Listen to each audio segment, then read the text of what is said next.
Let me tell you guys 5 unmistakable signs that your dog is ready to bite. I'm Dr. Lindsay Butzer, a small animal veterinarian, and there are just some things they don't teach you in veterinary school. So in this video, I'm gonna give you 5 behavioral signs that you guys can easily notice in a dog before they bite.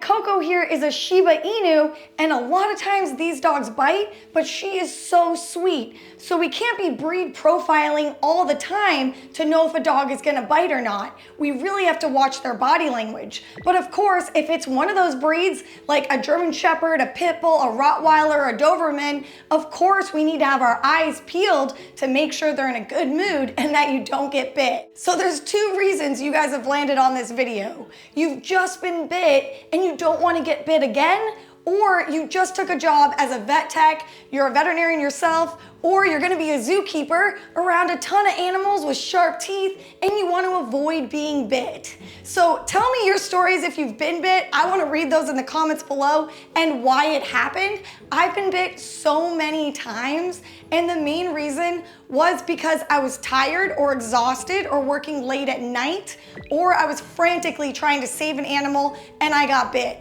So most of the time you're gonna get bit if it's unexpected or you don't have that sixth sense with the animals you're working with to notice that they're gonna bite, which I'm gonna explain in this video how to notice if they're gonna bite. But a lot of times you guys just have to go slow with animals, read the room, and that will help you avoid being bit. Dogs pick up on our body language, and we need to pick up on theirs too. So the first thing is eye contact.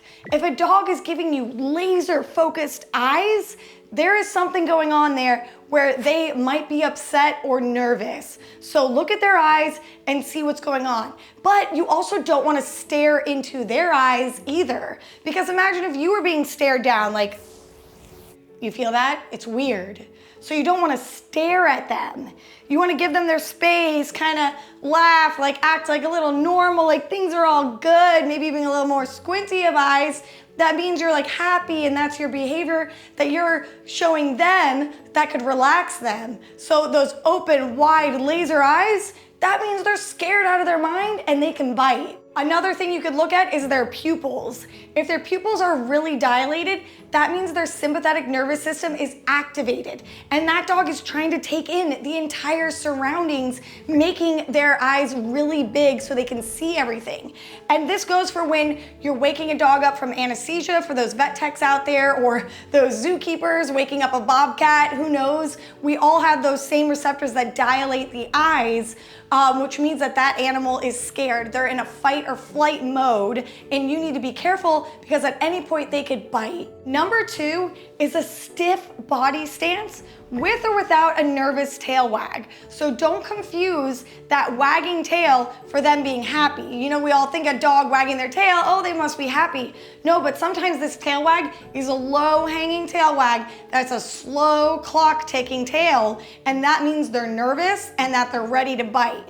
So you have to look at their body language, and they could be really stiff, and you could even see their muscles kind of twitching, and that is a sign that they're ready to jump and bite you at any time. So really look at that. They'll also maybe scoot back and try to hide behind their owner and get really stiff because they don't want you to pull them out. And one mistake I've made where I've been bit is I've pulled them out from behind the owner and wham, I've been bit on the arm or bit on the hand. And that was my mistake. I was trying to get stuff done. I was going too fast and I got bit. So look at their stance. And if they are not wanting to move, they're wanting to bite. Number 3 is one you've probably heard about in your animal behavior class or in veterinary school or in vet tech school or zookeeper school. Who knows if they even have that, but that's the whale eye expression. Experts state that the whale eye is a classic expression of canine discomfort. This is when a dog shows the white part of their eyes indicating fear, stress, or anxiety, and many animals actually do this.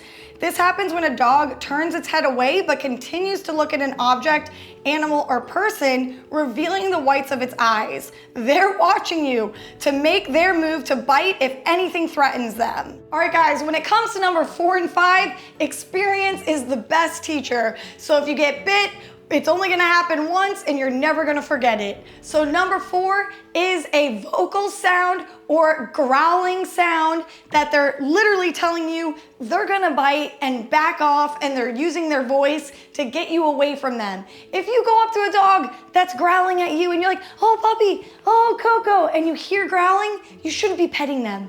Don't pet them. They're telling you they don't feel good. They don't want you near them. So any vocal sounds or barking, if they're barking at you and they're wagging their tail, they're not happy. Oh, but they're wagging their tail. No, no, no. They're gonna bite you. Leave them alone. Leave them alone. So number 5, another obvious one, showing their teeth. Even humans do this to each other, right? You're working in a cubicle in New York and someone looks at you and they're like, ah. Okay, they don't want you near them. Don't go near them. Don't do it. So if the dog does the same thing and they're looking at you with these teeth, oh, Coco's got some interesting teeth here, I'm just noticing, but she's missing some 2 incisors. So even if they lift their lip up and they have no teeth at all, they're still wanting to bite you and they don't want to be near you. So showing teeth, they're not smiling, they want you away from them. And then a bonus one, number 6, I'll throw it out there, you might just get bit out of the blue for no reason at all. The dog might be acting friendly, the cat might be just walking around you and just bite you in the leg, and you're just out of luck. It comes with the territory of working with animals. All right, guys, like usual, subscribe to my channel, hit the thumbs up, put a comment below of how you've been bit, what happened in the whole situation. I want to read it, and I will see you guys next week.